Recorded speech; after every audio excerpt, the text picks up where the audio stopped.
अंता उपचुनाव को लेकर जितनी खबरें आ रही है मीडिया में, उन खबरों से इतर जो जमीन पर वहां पर पत्रकार काम कर रहे हैं, जो रैलियों और सभाओं को कवर कर रहे हैं, वो बिल्कुल ही अलहदा अपनी रिपोर्टिंग दे रहे हैं। ऐसा कहा जा रहा है मीडिया में, और बहुत दिनों से परसेप्शन बनाने की कोशिश की जा रही थी कि प्रमोद जैन भाया आगे हैं, मगर जो ग्राउंड पर रिपोर्टर हैं, गांव दर गांव, शहर दर शहर घूम रहे हैं, उनका कहना है कि मुकाबला तो नरेश मीणा और बीजेपी में ही है। अब देखिए, कोई छुपा हुआ वोट हो जिसे कोई संजय की तीसरी आंख देख रहा हो तो हमें पता नहीं, पर भीड़ जो कुछ कह रहा है वो बता रहा है कि ये कारवां नरेश मीणा का है, ये किसी बाहरी लोगों का नहीं है जिसे आप हल्के में लेने के लिए कुतर्क देते हैं। ये पचेवर कला के लोगों ने 2-2.5 लाख रुपए अपने खून पसीने का इकट्ठा करके नरेश मीणा को हाथी पर लेकर घूम रहे हैं, और इस गांव में मीणा समाज और माली समाज के लोग बराबर रहते हैं और दोनों ही इसमें हिस्सा ले रहे थे। अब इस कारवां को देखकर आप कह सकते हैं कि भीड़ तो हमेशा होती है, और भीड़ का ही परिणाम था कि देवली उनियारा में 60,000 से ज्यादा वोट आए थे, मगर मैं तब भी कह रहा था कि नरेश मीणा वहां पर दूसरे स्थान पर रहेंगे, और आज भी मैं कह रहा हूं कि टक्कर बीजेपी और नरेश मीणा में ही है। नरेश मीणा पहले स्थान पर भी यहां हो सकते हैं, दूसरे स्थान पर भी हो सकते हैं, मगर ये जो हाथी पर बैठाने का शौक है गांव वालों का, ये प्यार जो है ये यूं ही नहीं अंता में आया है, एक उम्मीद लेकर आए हैं। जब मैं देखता हूं कि अपने उम्मीदवारों से लोग सवाल करने लगे हैं कि हमारा घर क्यों नहीं बना, हमारी सड़क क्यों नहीं बनी, तो इस परिवर्तन का एक हिस्सा नरेश मीणा भी हैं। अब देखिए, मैं इसलिए नहीं कह रहा हूं कि किसी एक उम्मीदवार को आगे बताना है, अभी आरोप लग जाते हैं, लेकिन मेरी आदत है कि मैं जो देखता हूं वह कहने का आदी हूं, भले ही दुनिया हमें फसादी कहे। मैं तब भी देवली उनियारा में नरेश मीणा को कह रहा था कि आप दूसरे स्थान से आगे नहीं बढ़ रहे हो, यहां पर मामला बिल्कुल तिकोना हो गया है, और प्रमोद जैन भाया दिनों दिन खिसकते आ रहे हैं नीचे, ये उनके लिए एक बड़ी चुनौती है। और मैं इसलिए कह रहा हूं कि उनके साथ चलने वाला जो कारवां है रोज दररोज छोटा होता जा रहा है, और कल वसुंधरा राजे महारानी की एंट्री है। महारानी जिस इलाके के नब्ज को जानती हैं, कोई दूसरा नेता नहीं जानता है। भले ही अंता में अब तक प्रमोद जैन भाया का राज है, मगर किसी को गुमान नहीं होना चाहिए कि उसका घर महफूज है। ये मैं दिखा रहा था आपको, ये गए थे सुखजिंदर सिंह रंधावा और प्रदेश अध्यक्ष गोविंद सिंह डोटासरा, इनकी सभा को देख रहा था, इनके भाषण की शैली को देख रहा था। मुझे लगा अभी अभी तो प्रधानमंत्री नरेंद्र मोदी ने तौलिया गमछा लहराया है और ये कह रहे हैं कि हमारा ही नकल किया है। ये नुक्कड़ सभा से भी खराब सभा है। अगर ये सभा प्रदेश अध्यक्ष के लिए है तो मुझे लग रहा है कि ये कोई अच्छा संकेत नहीं है। और जो अशोक चांदना तीसमार खां बन के घूम रहे हैं, उनका जो फ्रस्ट्रेशन है कि ये मोबाइल मत देखो, न्यूज मत देखो, फिर कहते हैं मोबाइल बंद कराओ, डर भी है, ये उसी वजह से हो रहा है। उन्हें लगा था इनको कि अशोक चांदना के जाने से गुर्जर समाज के लोग आ जाएंगे, मगर गुर्जर समाज के युवा बड़ी संख्या में नरेश मीणा के साथ घूम रहे हैं। इस सच्चाई को इंकार नहीं करना चाहिए कांग्रेस को। तो गोविंद सिंह डोटासरा ने कहा था हमारी नकल की है प्रधानमंत्री ने, तौलिया बजाए, हमारा तो 11 बार टकाटक करता है, मगर यहां पर टकाटक करने वाली भीड़ नहीं थी। तो इसीलिए मैं कह रहा हूं कि बहुत अच्छे संकेत नहीं है। भैया और भाभी जो जा रहे हैं प्रचार में, वहां पर जो कुछ देखने को मिल रहा है, यह हो सकता है, देखिए कई बार जो आंखें देखती है वो सच्चाई नहीं होती, लेकिन हमारी तो आदत है और हमारा काम भी है कि हम वही बताएं जो देखें, भले ही किसी को बुरा लगे।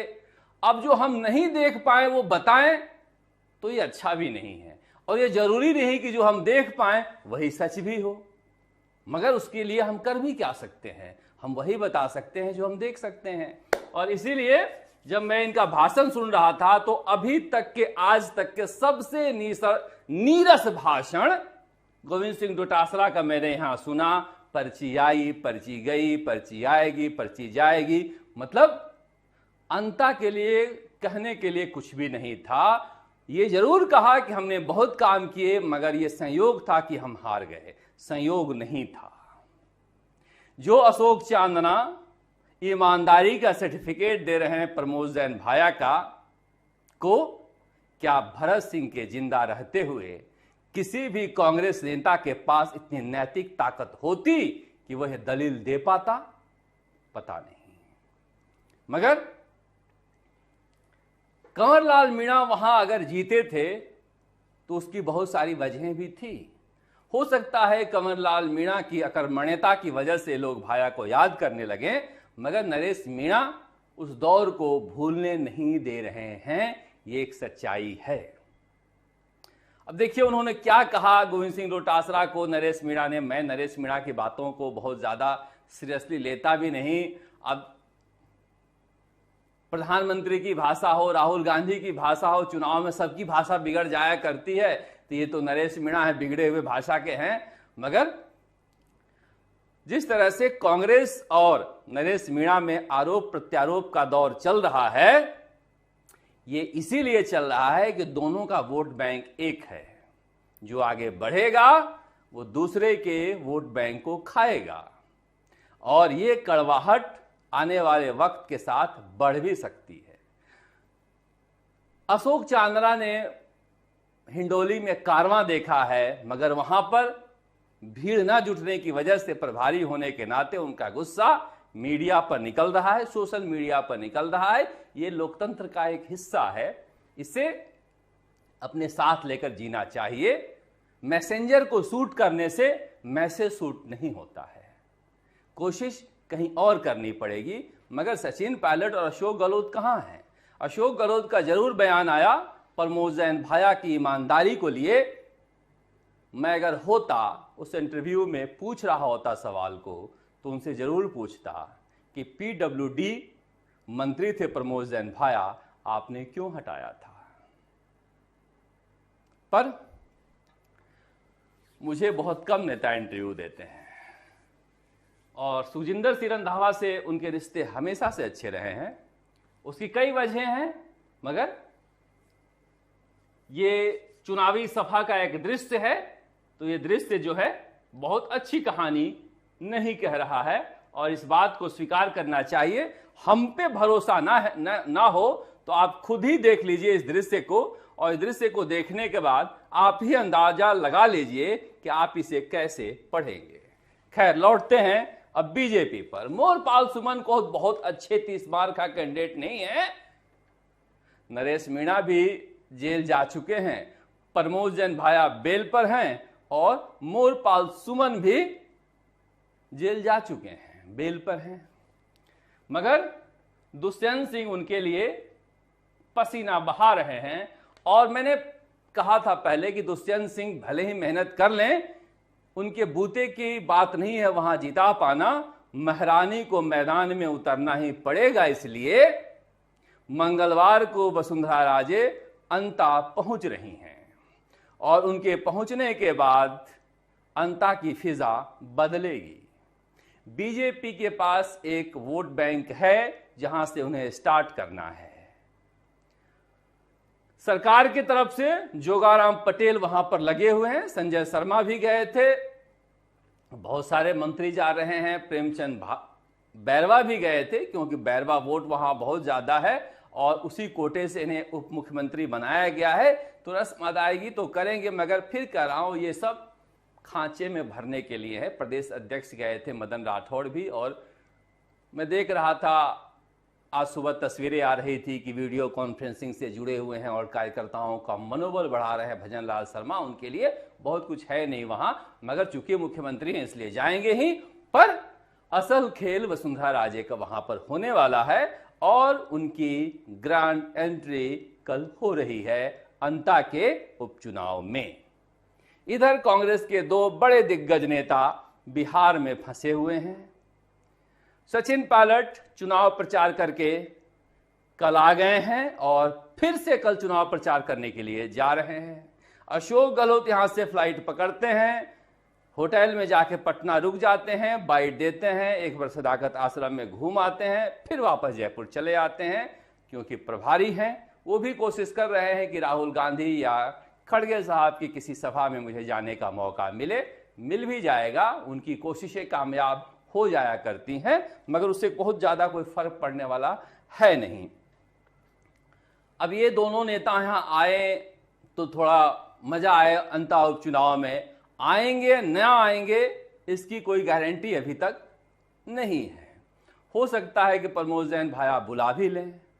अब लोग कुछ कह रहे हैं कि देखिए प्रमोद जैन भाया जो है वो भीतरी खेल खेलते हैं इसलिए आपको नजर नहीं आता, मगर जो सट्टा बाजार की खबर आई थी कि सट्टा बाजार प्रमोद जैन भाया को जिता रहा है, तो लोग कह रहे हैं कि खा रहे हैं लोग, कोई लगा नहीं रहा है। हमने कहा ये तो गजब का सट्टा बाजार है कि प्रमोद जैन भाया जीतेंगे, इस पर हम खाएंगे लगाएंगे नहीं, तो फिर तो ये फिक्सिंग भी हो सकती है। पर पता नहीं, देखिए चुनाव में साम दाम दंड भेद ये सब चलते रहते हैं और ये भी सर्वे भी एक तरह का हिस्सा है। कभी प्रमोद जैन भाया के तरफ से किसी एक अखबार से मिलता जुलता नाम देकर सर्वे आता है जिसमें वो जीत रहे होते हैं, कभी बीजेपी वालों के नाम से सर्वे आता है वो जीत रहे होते हैं। नरेश मीणा वाले तो सोशल मीडिया का माहिर हैं, रोज ही जिताते रहते हैं। पर अभी भी गेम जो है फंसा हुआ है। पहले जो लग रहा था कि नरेश मीणा और प्रमोद जैन भाया में टक्कर है, अब पिछले 3-4 दिनों में यह मामला घूमा है और ये अब बीजेपी और नरेश मीणा में टक्कर दिखाई दे रहा है। दोनों चुनाव जीत सकते हैं। चूंकि नरेश मीणा अकेले पड़े हुए हैं, राजेंद्र गुढ़ा उनके लिए पसीना बहा रहे हैं, नौजवान जो हैं वो दलित समाज के, गुर्जर समाज के लगे हुए हैं। अब कितने प्रभावी हो पाते हैं पता नहीं, पर असल में मुझे लग रहा है कि मुस्लिम समुदाय भी बड़ी संख्या में है। वो वेट करेंगे आखिरी दिन तक कि बीजेपी को हराने में कौन सक्षम है, उसके साथ वो जा सकते हैं। इसलिए अभी खेल जो है, गेम जो है वो ओपन है, वो बंद नहीं हुआ है। और ये सियासत जो है अंता की, इसकी धमक मैं बार बार कह रहा हूं कि इसकी धमक राजस्थान की राजनीति को बदलने वाली होगी। अगर नरेश मीणा जीत जाते हैं तो कांग्रेस की राजनीति हलकान होगी उस इलाके में, क्योंकि वोट बैंक वही है। अगर दूसरे नंबर पर भी बड़े हिस्सेदारी के साथ रहते हैं तो उनका मनोबल ऊंचा रहेगा, अब वो बार्गेन करके कांग्रेस के साथ जा सकते हैं। मगर हार गए तो इस ठप्पे के साथ 3 साल जीना आसान नहीं होता। ये तो हर जगह चुनाव लड़ लेता है, हार जाता है, आदत हो गई, इसलिए उनके लिए भी विकल्प सीमित हैं। मगर बीजेपी के लिए मुश्किल ये है कि भजन लाल शर्मा को जीतना ही होगा। अगर हारेंगे भी तो भजन लाल शर्मा को कोई फर्क पड़ता नहीं, क्योंकि ना तो अपनी ये मेधा से इस गद्दी पर आए हैं, ना अपनी मेधा से जाएंगे। ये पसंद है प्रधानमंत्री नरेंद्र मोदी और अमित शाह की। दुल्हन वही जो पिया मन भाए, पिया को जब तक पसंद तब तक दुल्हन। तो फिर इनकी गद्दी को कोई खतरा है नहीं सीट के हारने और ना हारने से।